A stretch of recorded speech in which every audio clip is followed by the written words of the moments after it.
Oh, what's up sa inyo mga kabayan? Magandang araw sa inyo. Meron na naman tayong pag-uusapan dito mga kabayan na kung saan meron no na matalik na kaibigan si Bungit na ikinanta, no? Mayroong ikinanta tong mga kabayan. Yan yung ating pag-uusapan ngayon at ganon din yung update kay PRRD. At itong nakikita nyo naman sa screen na to mga kabayan, ito yung isang mga kabayan, isang nakalaya dyan sa ICC dahil din sa sablay mga kabayan na pag-aresto. Ito ay pinagtanggol mga kabayan ng government ng Italy or ng mga mambabatas ng Italiano. So, kita nyo, ito pala mga kabayan ni pwedeng gawin, no? Bakit kaya sa ating bansa hindi pa ginagawa yan ng si PRRD mga kabayan na hindi nagtatagal dyan sa ICC? So, pakinggan muna natin mga kabayan kung ano ba nangyari dito sa ipinaglaban na to ng Italiano. Isipin nyo, dinipensahan mga kabayan ng Italy, no? Ng mga abogado ng Italy, no? Kinriticize itong ICC. Kasi wala naman talaga mga kabayang kumbaga masasabi natin na itong ICC na to ay credible na humawak ng mga ganyang kaso. Diba? Puro politika lang yan mga kabayan. So pakinggan muna natin itong balita na to, no. Ito ay last month, no. So nakalaya to mga kabayan agad-agad. It's part of an ongoing saga involving Giorgia Meloni's government and the International Criminal Court. Now, the Italian Minister for Justice has accused the ICC of completely botching an arrest warrant. Carlo Nordio said the ICC's warrant was contradictory and flawed. He said there were serious errors regarding the dates of the alleged crimes.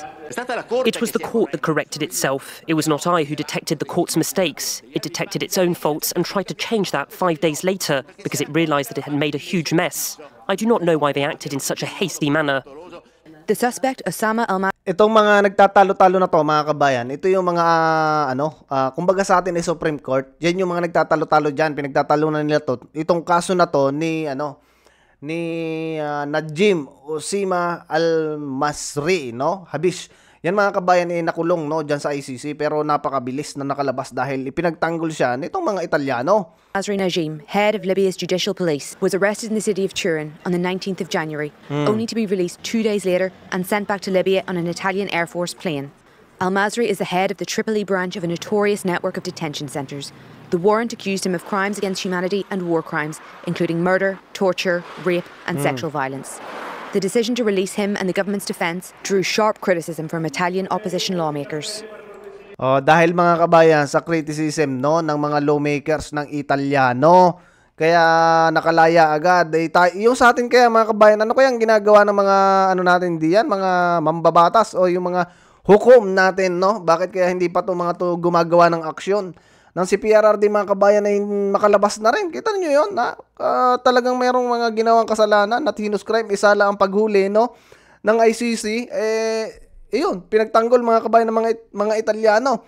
So anyway, ito pakinggan muna natin tong good news ni Madam Hanilet no mga kabayan. Ito kasi si PRRD ay merong panawagan sa ating mga Pilipino. O pakinggan muna natin bago tayo dumako dun sa sinasabing kaibigan ni Bungit mga kabayan. Yung kaibigan ni Bungit na kumanta, no? Merong ikinanta. Sus, pambihira. Yung message ni PRRD sa taong bayan. Kalimutan nyo lang daw siya kung hindi nyo suportahan yung PDP niya. Mga kabayan yung sa mga pa dyan na nagdadalawang isip pa, nako, dapat talaga isuportahan natin, no? Ayan, no? Kalimutan na lang daw natin siya mga kabayan. Kung hindi natin iboboto yung kanyang pambato na Duterte, alam niyo mga kabayan, nautal na tayo. Alam niyo kung bakit gusto nating ma-straight vote yan, no? Marami kasi nagsasabi na yung iba hindi nila gusto kasi mga bago, hindi kilala, ano bang nagawa. Alam niyo mga kabayan, pagka kasi solid yung ibinoto natin, yung Duterte na yan, safe na, no? Ang ating vice presidente, alam ko naman ang mga supporters na ni PRRD mga kabayan, gusto ang ating vice president ay maging presidente, 'di ba? So kung yan mga kabayan, 10 na yan ay meron tayong hindi isasama or meron tayong aalisin sa lineup na yan, baka mamaya mga kabayan makalusot itong mga pambato ni Bungit. Ngayon ay nagkakabalitaan na mga kabayan na wala nang pondo ang alyansa. Diba? Kaya nagkakanya-kanya na. O kaya mga kabayan, dapat nag-straight vote tayo, no? Yan yung magandang magiging contribute natin kasi pagka sila isang team na yan ay makakapasok sa Senate, no? Napakadali mga kabayan na gumawa ng batas, madaling makapagpasa. Ikita nyo naman yung mga kumbaga background, no, ng na ipinaglalaban ng ating mga kandidato. Si Atty. Vic Rodriguez, napakaganda mga kabayan ng plataporma niya. Si Senator Bongoy, pagpapatuloy niya yung napakagandang nasimulan niya. Senator Bato, ganun din mga kabayan. Si Philip Salvador, meron din siyang may ambag, no, diyan sa Senate. O ano pa, si Pastor Kibuloy mga kabayan, 'di ba? Maganda rin ang panukala niyan. Tsaka yung mga nagsasabi dito na yung mga ibang candidates ni PRRD hindi naman abogado, anong gagawin? Walang alam sa batas. Alam nyo mga kabayan, pagka yun nakapasok sa Senate, ano yan, for sure, may mga lawyers yan. Wag kayong tuloy natin. Umahaba yung ating sinasabi. PDP niya, sabi niya. Yun talaga. Sabi ko, this time ang mo? PDP. PDP. Ma'am, kumusta ka? Murag malipayan lagi ka karon. Malipayan ako. Wala, shampoohan si Ali. Pero si PRD, ma'am, kumusta? Okay lang siya. Kaloy sa Ginoo. Thank you. Thank you. Thank you. Believe ako sa inyo. Ano Salamat, padayon nga mensahe sa mga supporters ni tatay at sa mga Pilipino kanunay na ganidre. Mga bago ni sila karon. Kaya nga bagong mukha. Wala yung kahapon. From Sweden. Salamat ha. Maraming salamat sa Spain. Maraming salamat. Sinabihan ko nga siya Sabi ko, alam mo, sinabihan ko siya, sabi ko, na-impress ako sa mga taong nasa labas. Malamig sa labas, minsan umuulan, minsan mainit. Pero miski na hindi kanila makita, nandyan pa rin sila. Kita nyo mga kabayan, di ba? Kita nyo kung paano makisama, no? Ang pamilyang Duterte, napaka down to earth mga kabayan. Parang hindi sila yung, kasi alam nyo naman mga kabayan ng politiko sa atin, di ba? Yung mga anak ng politiko, hindi ko nila lahat mga kabayan, pero grabe, napakataas, parang ang hirap lapitan, no mga kabayan. Pero itong pamilyang Duterte, napakadaling lapitan. Kasi nung panahon yan mga kabayan na pumunta yan dito, nakakamay tayo dyan mga kabayan. Nung pumunta yan dito. But anyway, bago tayo mapalayo mga kabayan, pakinggan natin na rin sinasabi dito ni Atty. Rizal Panelo, kasi merong kumanta, no? May kumanta na yan, yung bata, kaibigan ni Bungit mga kabayan, ikinanta na kung sino ba yung dahilan mga kabayan o sino nagplano. Pakinggan natin si Atty. Rizal Panelo. Alam niya, may lumapit sa akin. Isang malapit na kaibigan ng Presidente Marcos Jr. Ang sabi ko sa kanya, alam pa ni Bongit yung ginagawa niya? Kita mo, parehas din pala kami ng tawag ni Atty. Rizal Panelo. Alam ba ni Bongit? Alam ba ni Bongit itong ginagawa niya, mga kabayan? Ako kasi mga kabayan, hindi talaga niya alam, no? Tingin ko hindi rin siya nagpapatakbo ng bansa natin. Kaya ganyan ang takbo, mga kabayan. Tagapagsalita lang si Bongit. Yan yung nakikita kong role, no, ng ating magaling na Pangulo. Alam niyo ba na nanganganib ang Panguluhan niya dahil sa maling mga galaw niya? Sinusunod niya ang payo ng kanyang mga abogadong mali. Siya ang nalalaglag. Alam po niyo sabi sa akin ng malapit niyang kaibigan. Siyempre. Ito, Atty. Rizal, tingin ko, hindi naman mga abogado yung nagsasabi. Baka yung mga tropa-tropa niya. Alam niyo, isa din ang nakita ko dyan, mga kabayan. No? Pasensya na kayo kasi napakarami natin sinasabi dito. Kaya nga nagre-react tayo, mga kabayan, sa video, no? Anong nakikita ko kasi dyan, mga kabayan? Kung bakit yan hindi makapalag. Tingin ko, no? Bakit hindi yan makapalag kay Romualdez kahit na nakikita natin na talagang puro kabudulan, mga kabayan, ang ginagawa dyan sa administrasyon. Tingin ko, meron to si Romualdez, mga kabayan, na hawak, no? Diyan kay Bungit. Kasi hindi naman mga kabayan makakapag bida-bida yan, tao na yan. Kung yan masasaway ni Bungit, no? Or may kakayanan si Bungit na sawayin yung mga nasa paligid niya. Tingin ko, yung mga nakapaligid dyan, mga kabayan, lalong-lalo na si Romualdez, meron niyang nalalaman patungkol kay Bungit, mga kabayan. Kaya tingin ko, kaya si Aimee, no? Kita nyo, sinasabi na dumudugo ang ilong. Punas-punas lang daw, mga kabayan, nung mag-asawa. Hindi ko nasasabihin ko sino. Maniniwala ka ba, Sal? Na hindi siya nagplano niyan? Iba. Alam ko lang kung sino iba. Kaya, kung totoo yan, sabihin mo sa kanya, yung posisyon niya tama, walang jurisdiction. Hindi kaya mga kabayan yung nagsasabi na yun, mga kabayan, na kaibigan ni Bungit, no? Yung matalik na kaibigan na sinasabing hindi si Bungit ang nagplano. Baka naman si Tulo Laway, mga kabayan. Baka si Tulo Laway ang nagplano. Sa palagay ninyo, kilala niyo ba si Tulo Laway? Siyempre, hindi. Hanapin niyo yung video na yon. Kaya hindi siya magkakamali. Kung kukunin niya uli, o gaya ng ginawa ng Italian government, kukunin niya si Digong, ibabalik niya sa Pilipinas. Katulad yan mga kabayan, ang ipinakita ko sa inyo kanina, yung nakasuhan na yon. Kita nyo, ipinaglaban ng mga abogado, no, ng mga huwes, no, sa Italy. At kinriticize nila yung paghuli ng ICC dun sa tao na yon. Kita nyo, binalik mga kabayan ng ICC. Pagkadampot nila, 2 days lang mga kabayan, nandun na agad, no, sa Italy, na ibalik agad. Kita mo yon? Ganon dapat ang gobyerno. Hindi katulad dyan sa gobyerno ni Bungit na, lingo. Pagkat mulat sa pool naman, ang sinasabi niya, walang jurisdiction. Ang nagkamali lang, yung mga bata niya. Yan, yung si Torres, si Marbil, yung DILG, yung SOJ, puro mali. Mali.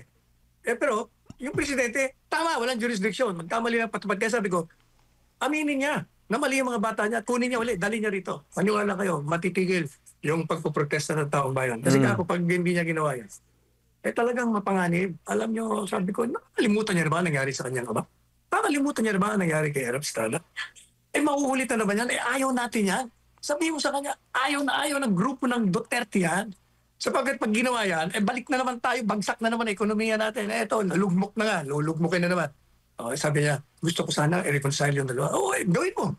Gawin mo i-reconcile. At ako naman dito sa kabila. Kung talagang hindi siya kasama dyan, yung mga nagplano niyan, alam ko na kung sinong tinutukoy mo, hindi mo lang masabi sa akin, presidente siya ng bansa. Yung mga nagplano, hindi naman mga presidente yan eh. Ngayon siya manindigan, pakita niya na pareho siya ng tatay niyang marunong manindigan pag may desisyon, may political will. Galing pa mga kabayan si Aimee, no? Si Aimee, naninindigan ka siguro, no? Hindi ko rin mga kabayan, nitong mga nakaraan kasing video, sinasabi ko sa inyo na kaya ginagawa ni Aimee ang pag-iimbestiga na yan, kung nadidiin yung kapatid niya, idadamay niya yung mga nakapalibot sa kanya. Yan yung nasabi ko mga kabayan. Pero tingin ko, no, isa din yan sa paraan mga kabayan na kumbaga, si Bungit ay malinawan ng utak, no, na dapat ipakita niya na hindi ako ang salarin. Ang salarin diyan yung mga nasa paligid ko. Dapat ganoon, Bungit, manindigan ka na, no? Kumbaga, magtigas-tigasan ka na kahit papano, baka sakaling yung mga Pilipino, kung sakaling magsabi yan mga kabayan, no? Ako, no, sa part ko, kung siguro si Bungit ay magsabi na kailangan ibalik si PRRD kasi mali talaga yung nangyari, katulad nung nangyari sa Italy mga kabayan. Kung gano'n ang gagawin ni Bungit at isasabi niya na itong mga alipores niya ang nagdesisyon para mapadala si PRRD sa dahig, baka ko pa mga kabayan, baka maintindihan ko pa si Bungit eh. Pero sa ngayon, no, kung hindi niya gagawin yan, talagang mga kabayan, talagang tingin natin dyan sa tao na yan talagang weak leader. Weak leader mga kabayan, yan yung totoo. Ayan ang sabi ko doon sa kaibigan, matalik nitong itong presidente ng bansa ngayon. Attorney Sal, ngayon po na natalakay natin ang issue na ito, may panibago na naman na pag-uusapan ng ating mga kababayan buong mundo na may nangyari pala na ganyan na ibinalik sa kanilang kustudiya ng bansa. Tapos nangyari, recently lang, Attorney Sal, 25 February. Bago lang, ngayong taon lang. Alin niya, baka yan yung sinasabi ko rin na-convict. Pagkatapos yung pinanggalingan ng bansa, sabi sa ICC, withdraw na kami, balik mo, amin na uli yan. Okay no, binalik. Walang mga ICC. Yan ang sinasabi natin, na yung ICC, walang ngipin yan. Una-una, yan ay nabubuhay lamang sa kontribusyon ng mga miyembrong Estado. Walang sariling pulis. Kaya kung mayroong warrant of arrest, kailangang makiusap pa sila doon sa lokal na bansa kung saan kukunin nila yung gusto nilang aresto yun. Thank you, Attorney Sal. Samantala, ipinabot po ni Attorney Nicholas Kaufman, ang legal counsel ni former President Duterte, ang mensahe po. So, ayun mga kabayan, binunyag dito ni Attorney Sal Panelo na isang matalik na kaibigan ni Bungit ang nagsasabi, no, na hindi si Bungit ang nagplano mga kabayan. Hindi si Bungit kundi yung mga nasa paligid niya. Sabi ko na sa inyo, 'di ba mga kabayan? Tingin ko si Bungit, no, kaya yan hindi mga kabayan, hindi makapalag. Tingin ko yung mga nasa kabinete niyan or yung yung mga kasamahan niya diyan, mga kabayan. Tingin ko may nalalaman niyan na hindi si Bungit makakapalag. Yun ang nakikita ko mga kabayan. Yan na yung natin dati pa mga kabayan, no. Na talagang sabi ko parang ito si Bungit mga kabayan, kumbaga hawak sa leeg. maalin yung asawa niya or di kaya si Romualdez o yung mga nasa paligid niya. Kasi kung yan mga kabayan kumbaga walang kinatatakutan, baka yan mga kabayan ay nagtigas-tigasan na kahit papaano, 'di ba? Kaso ang problema kasi mga kabayan ay meron yang kumbaga merong hawak, no? Tingin ko merong hawak yung mga nasa paligid niya na pag siya ay pumalag, mga kabayan, pag pumalag si Bungit, eh meron din siyang kalalagyan. Yan yung tingin ko mga kabayan. Kaya ayan, sana sana yung mga justice natin diyan sa bansa natin mga kabayan, yung mga Supreme Court natin mga kabayan ay gumaya doon sa ICC kasi kita niyo ay doon sa Italy. Kita niyo ang nangyari, 'di ba?